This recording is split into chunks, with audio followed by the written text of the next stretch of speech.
Hoy nosotros vamos a ver la obra del Espíritu Santo en la vida de Cristo, o en Cristo, mejor dicho, cómo obró en la resurrección. ¿Por qué todos estos temas? Dice la Biblia en Romanos 8:9. Sin embargo, vosotros no estáis en la carne, sino en el Espíritu. Si en verdad el Espíritu de Dios habita en vosotros. Pero si alguno no tiene el Espíritu de Cristo, el tal no es de él. No es importante cuánto tiempo alguien pueda tener oyendo el Evangelio. Lo importante es si el Espíritu Santo mora en ti. Eso es lo importante. No es importante cuánta buena obra tú haces. Ni tampoco es tan importante cuánto conoces de la Biblia. Si el Espíritu de Dios no está en ti, dice la Escritura, tú no eres de Él. Entonces, eso es mejor oír el Evangelio y suplicarle al Señor que nos dé de su Espíritu y haga de nosotros las personas que Él quiere que seamos. Así que la conexión real del creyente, la conexión genuina del creyente con Dios es por medio del Espíritu Santo que nos ha sido dado. No hay ninguna otra conexión, no hay otra vía. La conexión del creyente con su Dios es por medio del Espíritu Santo. Dice la Escritura en Gálatas 4:6, y porque sois hijos, Dios ha enviado el Espíritu de su Hijo a nuestros corazones, clamando, papito lindo, Padre mío, querido Dios. Solamente cuando alguien tiene el Espíritu de Dios morando en su vida, es que uno puede acercarse a Dios y clamar de esta manera y llamarle con ternura a su Dios. Si alguien no tiene el Espíritu Santo de Dios, está muerto en sus delitos y pecados. Vamos a ver entonces la primera parte, que es que la resurrección de Cristo fue obra del Espíritu. Hay muchos hombres que murieron y resucitaron. Mujeres que en la Biblia murieron y resucitaron. Tenemos el caso de Tabita. Tenemos el caso de la hija de la viuda en el tiempo de Eliseo. Tenemos el caso de Lázaro. Tenemos el caso de aquel hombre que se cayó cuando Pablo predicaba y fue resucitado. Todos ellos resucitaron y volvieron a morir. Cristo murió, resucitó y ahora sigue viviendo. Adán fue un ejemplo de alguien que fue creado por Dios y murió, pero no resucitó. Ahora, ¿cuál es la evidencia bíblica de la obra del Espíritu en la resurrección de Cristo? Vamos a ver algunos textos que nos hablan de cómo la resurrección de nuestro Señor Jesucristo fue una obra del Espíritu Santo de Dios. Dice Romanos 1:4, y que fue declarado Hijo de Dios con poder, conforme al Espíritu de santidad, por la resurrección de entre los muertos, nuestro Señor Jesucristo. ¿Cómo fue resucitado Él? Conforme al Espíritu de santidad. Romanos 8:2, porque la ley del Espíritu de vida en Cristo Jesús, eso hay que tomarlo como una frase única, no vamos a separar eso. Es la ley del Espíritu de vida en Cristo Jesús, te ha libertado de la ley del pecado y de la muerte. Esa es una promesa para nosotros, que la misma ley del Espíritu de vida en Cristo, que le dio vida a Él, es el que nos ha liberado a nosotros, trayéndonos vida haciendo de nosotros nuevas criaturas. Romanos 8:10 dice: y si Cristo está en vosotros, si en verdad lo está, dice él, aunque el cuerpo esté muerto a causa del pecado, sin embargo, el espíritu está vivo a causa de la justicia.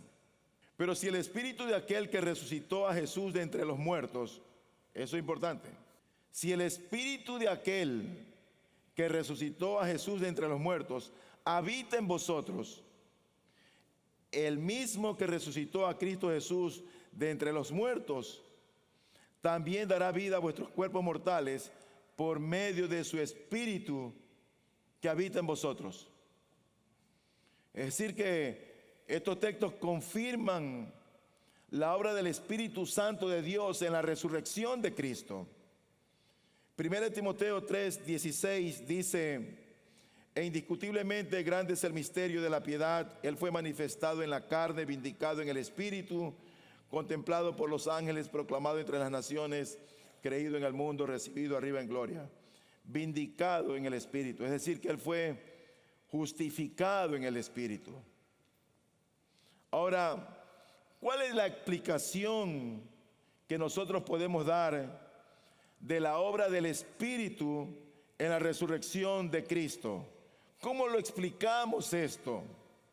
En primer lugar, la obra del Espíritu no significa que el Padre no esté involucrado. No significa. El Padre fue quien resucitó a Cristo por medio del Espíritu Santo. Romanos 6:4 dice: por tanto, hemos sido sepultados con Él por medio del bautismo para muerte, a fin de que como Cristo resucitó de entre los muertos por la gloria del Padre, así también nosotros andemos en novedad de vida. Es decir, que a pesar de que el Espíritu Santo de Dios resucitó a Cristo, el Padre o la Trinidad no es que estaba ausente. En segundo lugar, la segunda explicación sobre la obra del Espíritu en la resurrección es que este orden que ocurre en la resurrección, o este orden del Padre a través del Espíritu, ejemplifica el orden de la Trinidad. Todo procede del Padre, quien es el autor. Pero todas las cosas son por el Espíritu como el aplicador. En la salvación, por ejemplo, ¿quién nos llama? Dios el Padre. ¿En quién creemos? En Cristo. ¿Y quién nos lleva a creer? Es el Espíritu Santo de Dios que obra en nuestros corazones. Ahí está involucrada la Trinidad. En la resurrección de Cristo es igual. El Espíritu es el dador de vida inmediato y directo. En tercer lugar, la tercera explicación es que el Espíritu es quien da la vida y su obra implica que la resurrección lleva a Cristo a un estado mejor, a un nivel más alto que el primer Adán. Tú sabes que Cristo es considerado en la Biblia como el segundo Adán. El Adán de Génesis es el primer Adán. Cristo es el segundo Adán. ¿Y por qué Cristo está en un mejor nivel o en una mejor posición que el primer Adán? Bueno, por muchas cosas. El primer Adán falló. El primer Adán pecó y desobedeció. Nuestro segundo Adán, quien es nuestro verdadero Padre, no falló, no pecó. Y lo que Él hizo para redimirnos le agradó a Dios el Padre. Tanto así que la obra de Cristo en la cruz satisfizo la ira de Dios. Dios el Padre estaba airado, enojado contra la humanidad. Hay mucha gente que dice el día de hoy, no, Dios ama al pecador, lo que Él aborrece es el pecado. Eso es mentira. Dice la Biblia que todos los días Dios está airado con el pecador. Todos los días. Así que el primer Adán falló, pero el segundo Adán, por la obra de la resurrección que el Espíritu Santo tuvo en él, lo llevó a un mejor nivel que el primer Adán. Mira lo que dice la Biblia en 1 Corintios 15, 44 y 46, al 46. Dice la Escritura: se siembra un cuerpo natural, se resucita un cuerpo espiritual. Si hay un cuerpo natural, hay también un cuerpo espiritual. Así también está escrito: el primer hombre, Adán, fue hecho alma viviente. El último Adán, espíritu que da vida. Sin embargo, el espiritual no es primero, sino el natural, luego el espiritual. ¿Qué quiere decir este pasaje? Es algo confuso, parece confuso, pero no lo es. Es sumamente claro. El versículo 45 dice: se siembra un cuerpo natural. Muchas de las cosas que están escritas en la Biblia están en forma de alegoría, de simbolismos, de paralelismos, de una manera en que uno tiene que interpretar las Escrituras para poderla comprender. Los judíos eran muy dados y entendían muy bien lo que pasaba cuando alguien sembraba algo. La semilla moría para nacer una nueva planta que dé fruto, que traiga vida. Cuando la Biblia habla, se siembra un cuerpo natural, eso tiene que ver con la muerte física. Y luego dice: se resucita un cuerpo espiritual. Adán murió y quedó bien muerto ahí bajo tierra. Pero Cristo murió, se sembró ese cuerpo natural y Él resucitó en un cuerpo espiritual. Dice la traducción en lenguaje actual: se entierra el cuerpo físico, pero resucita un cuerpo espiritual. Así como hay cuerpos físicos, hay también cuerpos espirituales. O sea que esto tiene que ver con la muerte y la resurrección. Así también está escrito: el primer hombre, Adán, fue hecho alma viviente. ¿Por qué fue hecho alma viviente, Adán? Porque Adán fue alguien que Dios lo creó y solamente él fue creado para vivir. Nada más. Cristo no fue así. Cristo, después que resucitó, ¿sabes cómo resucitó? Como un espíritu que da vida. Por eso que nosotros, al creer en la resurrección, entendemos por la fe que Él ha dado vida a mi vida. La vida que tengo en Cristo Jesús ya no es la misma vida que tenía antes. No debe ser la misma. Si Él alumbró mi entendimiento, si Él me ha dado esperanza, si Él me ha dado la luz de Cristo, se sobreentiende que no soy la misma persona que 10 años atrás, que el año pasado. Porque Cristo es el dador de la vida y me ha dado vida. Y luego dice: el primer hombre, Adán, fue hecho alma viviente. El último Adán, espíritu que da vida. Sin embargo, el espiritual no es primero, sino el natural. Y así fue, porque Cristo vino primero en la carne y murió en el sentido natural. Y dice él, luego el espiritual. En segundo lugar,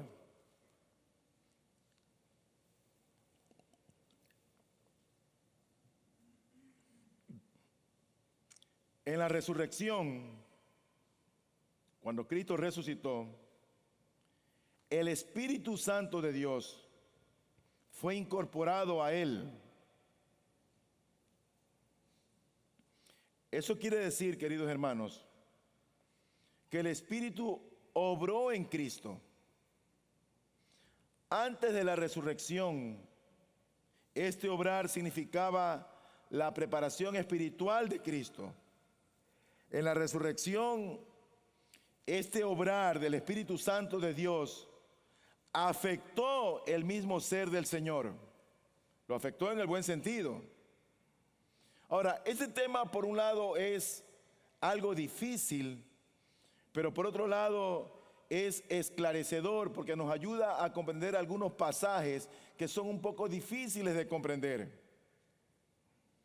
Ahora, ¿qué debemos nosotros de considerar en cuanto a que el Espíritu Santo de Dios fue incorporado en el Cristo resucitado?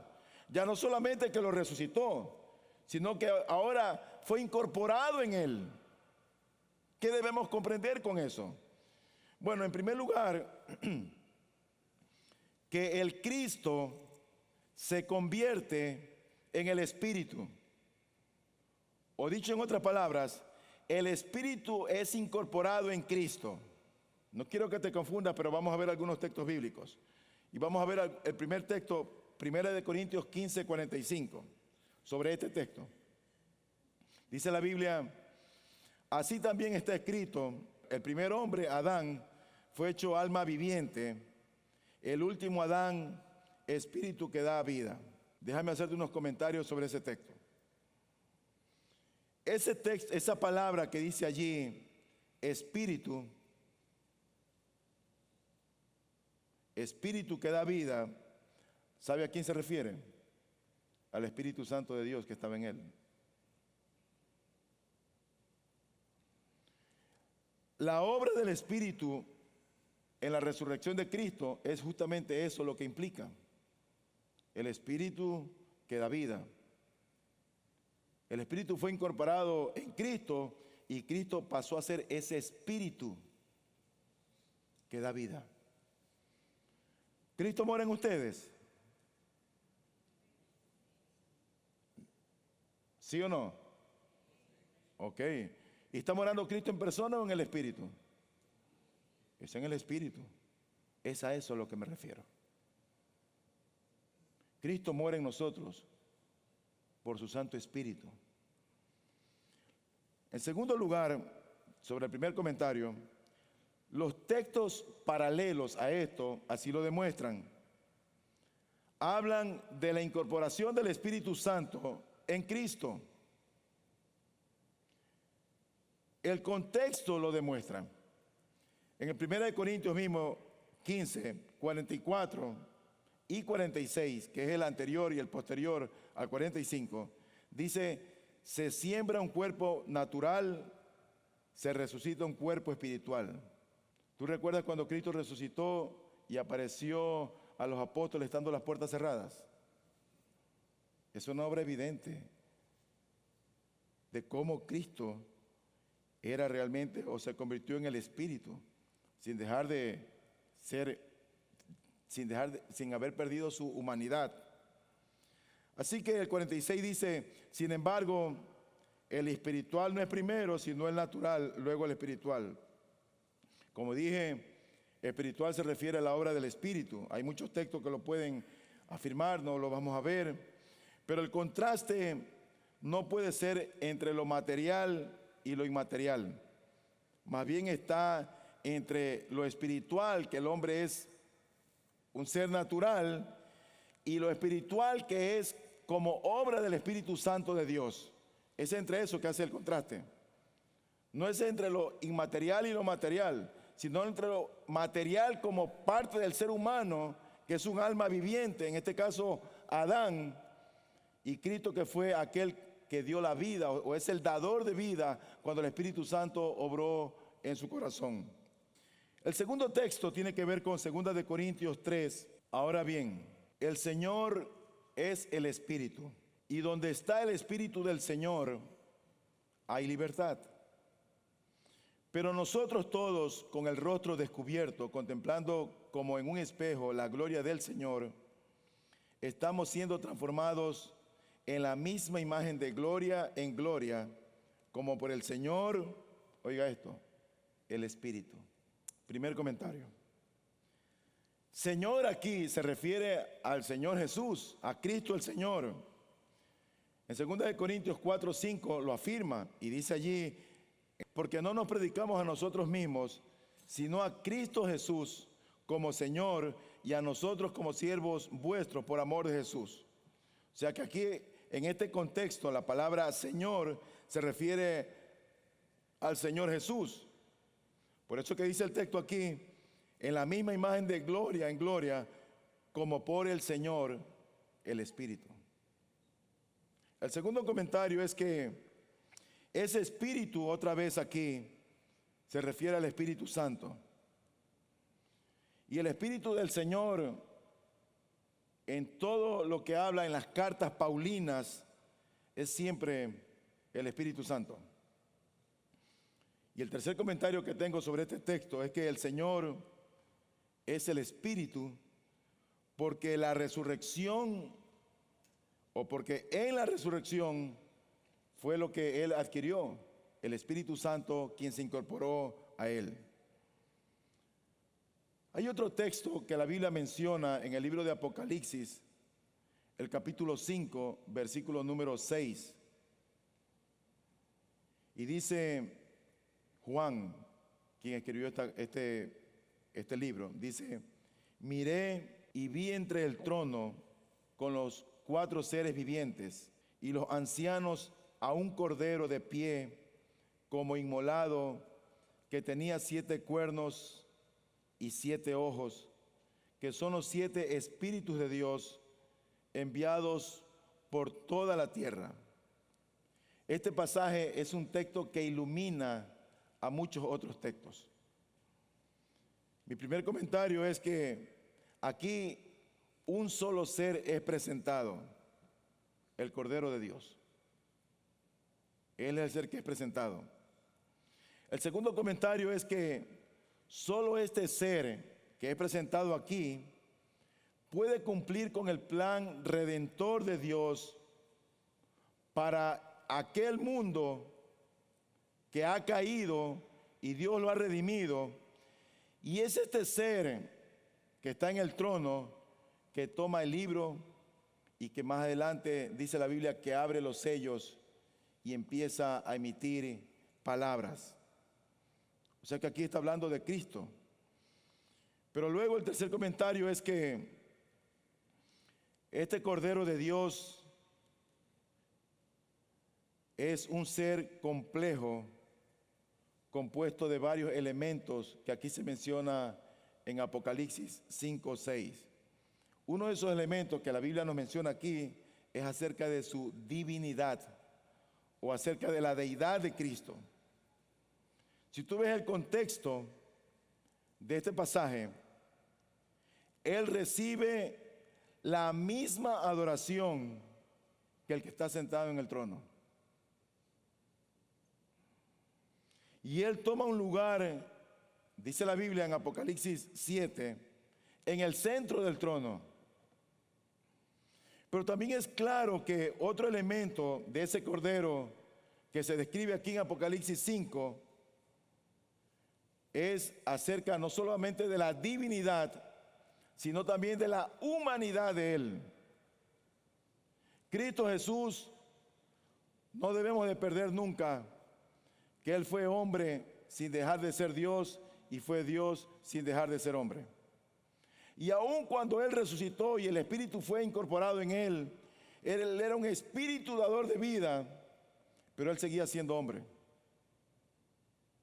Porque le dice a Tomás: mete tu mano en mi costado y mira y cree si no soy yo el que ha resucitado. Mira mis manos. Él seguía siendo hombre.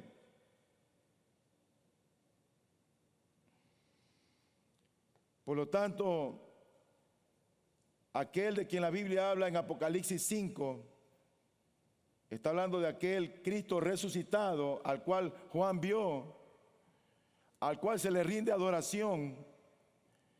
Él ve que es divino, hay deidad en él, pero también ve que hay humanidad en él, y se refiere a Cristo.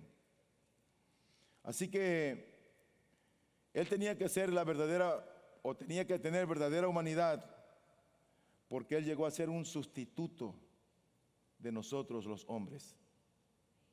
Dios no podía enviar a que un ángel tome lugar para satisfacer la ira de Dios, porque el problema no era con los ángeles, el problema era con la humanidad. Dios no podía enviar a un querubín, a un serafín. Todos los sacrificios antes de Cristo eran solamente una imagen del Cordero perfecto que iba a morir en la cruz del Calvario.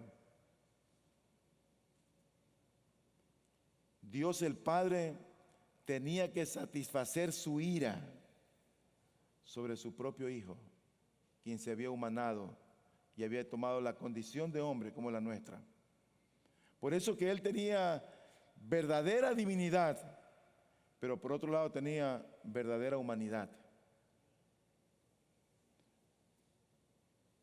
Así que es Él el sustituto de los hombres, y es Él quien compra la iglesia y la compra como su novia. Pero esa humanidad de Cristo fue una humanidad sin pecado, sin mancha.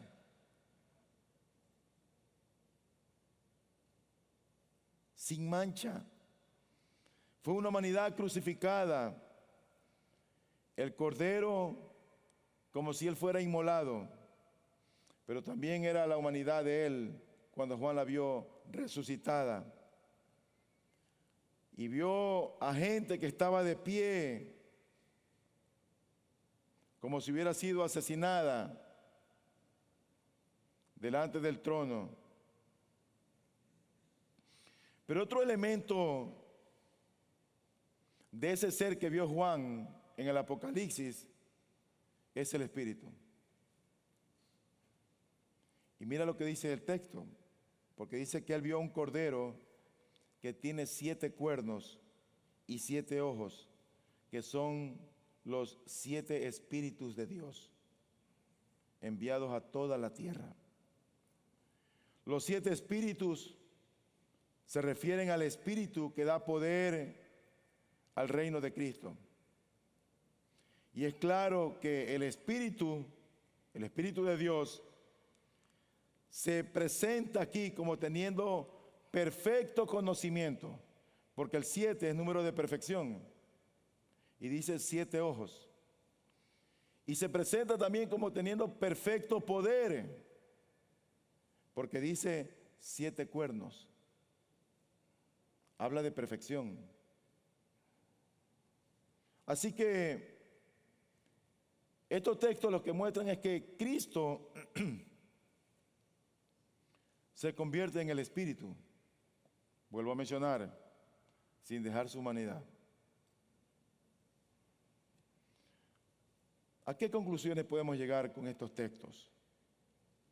Bueno, que la distinción personal entre el Hijo, o sea, entre Cristo y el Espíritu, no se borra cuando Cristo se convierte en Espíritu. No se elimina. No está ausente. Él sigue teniendo su perfecta humanidad, sin mancha, sin pecado, pero Él al mismo tiempo es el Espíritu que da vida. ¿Sí está claro, mis hermanos? No mucho. Él sigue siendo el Espíritu que da vida. Y Cristo, llegando a ser el Espíritu que da vida, tiene varios significados. Significa que el poder redentor del Espíritu de Dios, adquirido por el Espíritu de Cristo, se incorpora a Cristo para realizar la redención. Mi hermano, de nada nos hubiera servido a nosotros, a la iglesia de hoy, que Cristo hubiera muerto en la cruz si Él no hubiera resucitado. De nada. Cristo venció la muerte. Y cuando Él venció la muerte, resucitó para, una vez resucitado, redimirnos, darnos vida. Por eso Cristo resucitó, por la obra del Espíritu, para favorecernos a nosotros. Por eso que ahora los cristianos vivimos con esperanza. Tenemos esperanza de vida eterna. Dice la Escritura que las aflicciones del tiempo presente no son comparables a la gloria venidera. No son comparables. Las cosas que pasamos en esta vida, mi hermana, mi hermano, tus lágrimas, tu dolor, un día se van a acabar. Eso no puede ser mayor que la esperanza que tenemos de vida eterna en Cristo Jesús.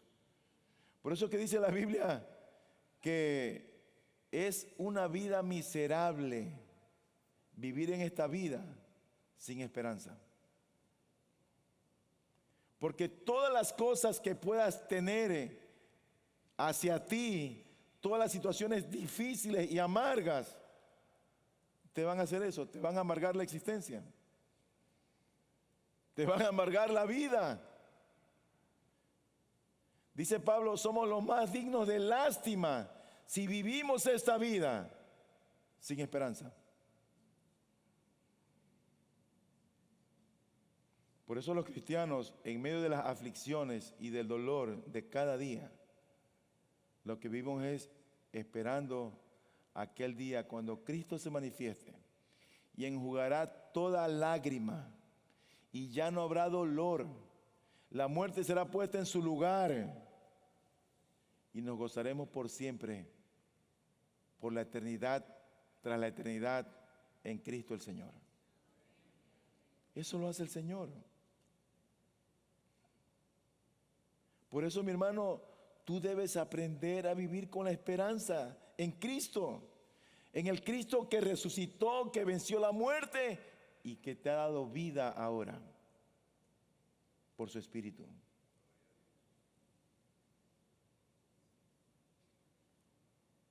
A veces parece ser que los problemas de esta vida, las situaciones económicas, las deudas, el problema con los hijos, con los esposos, los temores que hay, parecieran ser más grandes que el mismo Cristo. Eso no debe ser así. Yo te animo a que te aferres al dador de la vida y que aguardes en Él y que no tengas por tardanza la venida de Cristo, porque Él ha prometido hasta que Él venga no desampararte. Ha prometido no dejarte. Ha prometido estar todos los días contigo hasta el fin del mundo. Entonces, cuando Cristo se convierte en ese espíritu dador de vida, ¿qué implicaciones tiene? Bueno, así como la naturaleza divina y humana en Cristo permanecen distintas, no se mezclan, así también las dos personas del Hijo y del Espíritu permanecen distintas en Cristo. No se mezclan. Pero ahora el Espíritu es liberado de Cristo para la obra de regenerar a los hombres por el sacrificio del Cordero que ha pagado por sus pecados. Ya no solamente que ese Espíritu está en Cristo, sino que ese Espíritu lo empieza a esparcer, abriendo el entendimiento de la gente, para que la gente sea alumbrada con el poder del Evangelio y Cristo habite en el corazón por ese Espíritu que ahora da vida.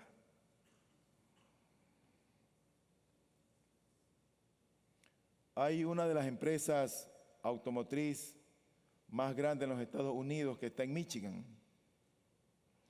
Y esa gigante automotriz, para seguir siendo competitiva en el mundo entero, se unió con otras empresas. Y este agrupamiento incluyó varias cosas. Ellos construyeron una gigantesca fábrica de acero en Cleveland. Una compañía que opera grandes cargueros también de mineral. Y por otro lado, una compañía minera de hierro y cobre en Minnesota. Este conglomerado de compañías con esta gigantesca casa automotriz pudo llegar a ser lo que ninguna de estas otras tres empresas lo haría sola. Así también fue el Cordero de Dios. Con el poder del Espíritu de Dios en Cristo, es que Cristo pudo lograr la redención de los elegidos de Dios cuando ni la naturaleza divina, ni humana, ni el Hijo, ni el Espíritu lo pudieron haber hecho solos. La plenitud de la deidad otra vez estuvo en el Cristo resucitado. El Espíritu obró en Cristo, fue incorporado a Él por la determinación y el decreto del Padre. Y ahora sí, ese conglomerado unido es que ha bendecido ahora a su iglesia. Pero ese Espíritu, como tienen en sus apuntes, también está impreso en Cristo. O sea que el Espíritu llegó a ser Cristo. Y uno se pregunta, ¿y esto enseña en las Escrituras? Sí, y lo vamos a ver. Mira lo que dice la Biblia en Hechos 16:7. Y cuando llegaron a Misia, intentaron ir a Bitinia, pero el Espíritu de Jesús no se lo permitió. Está hablando aquí de Cristo, pero mira la asociación como lo pone aquí, como el Espíritu. No era Cristo que estaba en persona, no era Cristo en su humanidad, está refiriéndose al Espíritu de Dios. Romanos 8, 9 y 10. Sin embargo, vosotros no estáis en la carne, sino en el Espíritu, si en verdad el Espíritu de Dios habita en vosotros. Pero si alguno no tiene el Espíritu de Cristo, el tal no es de él. Y si Cristo está en vosotros, aunque el cuerpo esté muerto a causa del pecado, sin embargo el Espíritu está vivo a causa de la justicia. Ese fue el texto con el que iniciamos el sermón. Nosotros tenemos a Cristo, claro que está Cristo en nosotros. ¿Y por medio de quién está Cristo en nosotros? Del Espíritu Santo.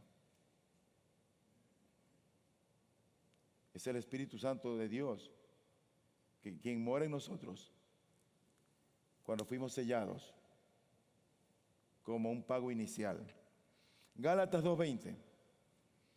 Con Cristo he sido crucificado y ya no soy yo el que vive, sino que Cristo vive en mí. Y la vida que ahora vivo en la carne, la vivo por la fe en el Hijo de Dios, el cual me amó y se entregó a sí mismo por mí. Gálatas 4:6. Y porque soy hijos, Dios ha enviado el Espíritu a su Hijo, a nuestros corazones, clamando Abba Padre. De manera que Cristo more por la fe en vuestros corazones, y que arraigados y cimentados en amor. Porque sé que esto resultará en mi liberación mediante vuestras oraciones y la suministración del Espíritu de Jesucristo. Mi hermano, mira, no hay cosa más gloriosa para la vida del creyente el que entender que Cristo mora en nuestros corazones. No hay cosa más gloriosa. Mira, nos pueden quitar la vida de nuestros hijos, de nuestros cónyuges. Podemos tener pérdidas materiales. Podemos perder la salud. Pero algo que nunca nos arrebatarán es a Cristo de nuestro corazón. Nunca nadie nos podrá quitar la salvación. Nunca nadie nos podrá robar lo que Cristo ya compró con sangre. Hemos sido sellados por el Espíritu Santo de Dios. Mi tercer y último punto tiene que ver con que esa resurrección de Cristo, decretada por el Padre y obrada por el Espíritu, permitió a Cristo, a ese Cristo resucitado, otorgar el Espíritu Santo a su pueblo. Si Cristo no hubiera resucitado, no tuviéramos el Espíritu Santo. Cuando tú ves la vida de Cristo, Cristo Jesús nunca se equivocó en las decisiones que Él tomó. ¿Sabes por qué? Porque el Espíritu de Dios lo guió hacia toda verdad y hacia toda justicia. Tú ves la vida de Pablo, una vida consagrada al Señor, consagrada a su reino.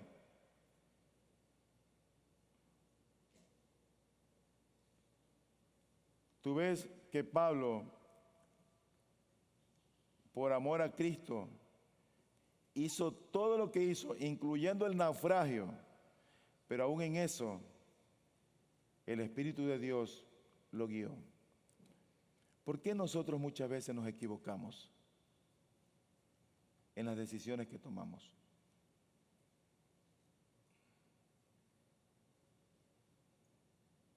Muchas veces nos equivocamos porque no somos guiados por el Espíritu Santo de Dios.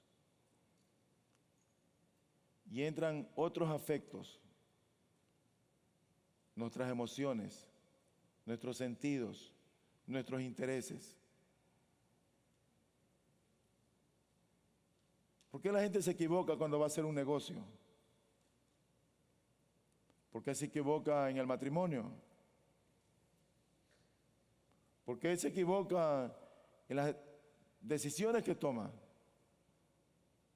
Porque Dios no los guía. Si nosotros fuéramos guiados por el Espíritu Santo de Dios en cada detalle que hacemos, nuestras vidas, como dijo Pablo, irían de triunfo en triunfo, de victoria en victoria. Así que la resurrección le permitió a Cristo otorgar el Espíritu Santo a su pueblo. Veamos unos textos. Juan 3:34, textos que enseñan esto. Porque aquel a quien Dios ha enviado habla las palabras de Dios, pues Él da el Espíritu sin medida. No hay límite. Juan 7:39. Pero Él decía esto del Espíritu, que los que habían creído en Él habían de recibir, porque el Espíritu no había sido dado todavía, pues Jesús aún no había sido glorificado. Después de decir esto, sopló sobre ellos y les dijo: recibid el Espíritu Santo. Así que, exaltado a la diestra de Dios y habiendo recibido del Padre la promesa del Espíritu Santo, ha derramado esto que vosotros veis y oís. ¿Y qué era lo que estaban viendo? El derramamiento del Espíritu Santo. Y por eso que esa gente en aquel entonces predicó el Evangelio en la lengua que no entendían a las personas que hablaban ese lenguaje o ese dialecto. Gálatas 3:14. A fin de que en Cristo Jesús la bendición de Abraham viniera a los gentiles. Ustedes saben, Abraham es considerado el padre de la fe. Para que recibiéramos la promesa del Espíritu mediante la fe. Mira, querido hermano, si tú eres un nacido de nuevo, gózate en el Espíritu Santo, quien mora en tu corazón. alégrate que no estás solo. Pero si tú no eres un creyente y tal vez ni sabes de lo que estamos hablando, suplica al Señor que te revele a Cristo para que te selle con su Espíritu. Porque la vida abundante no depende de los bienes que tienes, no depende de tus metas ni de tus logros. Esa vida abundante que Cristo da depende de lo que Cristo hizo por nosotros en la cruz del Calvario. Y entonces, cuando Él te revela a Cristo y su obra redentora, es que tú vas a disfrutar de esa vida como nunca la has disfrutado.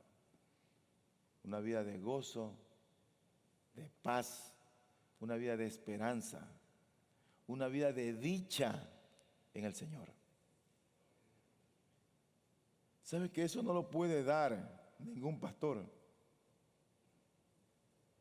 Esa es una obra de Dios. Por más que yo me esfuerce, no voy a poder hacerlo. Pero ora a Dios que el Espíritu Santo te redarguya.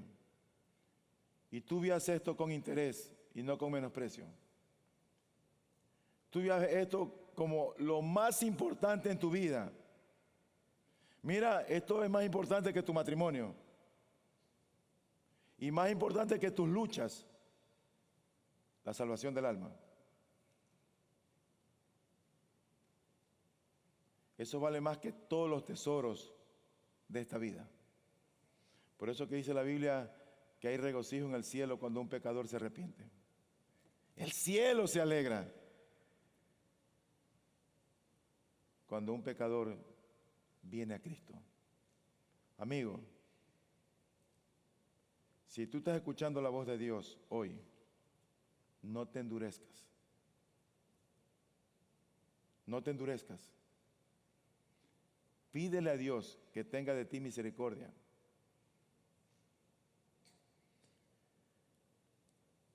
¿Cuáles son mis aplicaciones?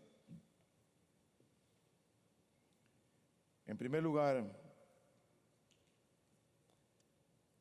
esto no significa que el Espíritu no estuviera activo en salvar a los hombres en el Antiguo Testamento. Tú sabes, la resurrección de Cristo y la obra del Espíritu fue en el Nuevo Testamento. ¿No es cierto? Eso no significa que el Espíritu estuvo inactivo en el Antiguo Testamento. Eso no significa. Él estaba activo en anticipación de lo que Cristo haría y llegaría a hacer. Fue el Espíritu de Dios quien le daba poder a Sansón para hacer lo que hizo. Fue el Espíritu de Dios quien obró en David cuando tocaba el arpa y alejar los espíritus que venían a atormentarlo a Saúl. Fue el Espíritu de Dios quien estaba en Eliseo, en Elías, en los profetas. Así que no pienses que el Espíritu de Dios no estuvo presente en el Antiguo Testamento para traer fe a los hombres y para salvarlos. Lo que pasa es que no hay la manifestación tan evidente como la vemos en el Nuevo Testamento. Pero en segundo lugar, en la economía de la redención, Cristo y el Espíritu son inseparables. Recibir a Cristo, por los textos que hemos visto, es recibir al Espíritu.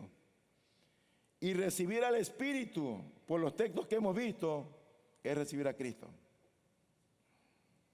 En tercer lugar, si necesitamos al Espíritu,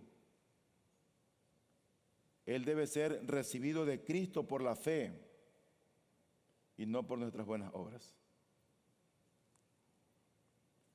Mira, hermano, y también los amigos,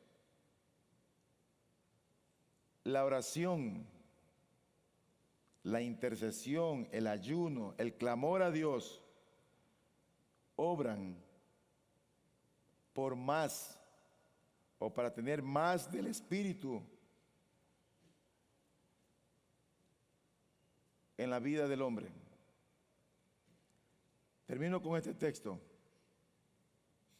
En Lucas 11:13 dice: pues si vosotros, siendo malos, sabéis dar buenas dádivas a vuestros hijos, cuánto más vuestro Padre Celestial dará el Espíritu Santo a los que se lo pidan. Puedes pedir más de Él. Puedes pedir que te llene más de Dios. Mira, mi hermano, eso va a ser para tu propio bien.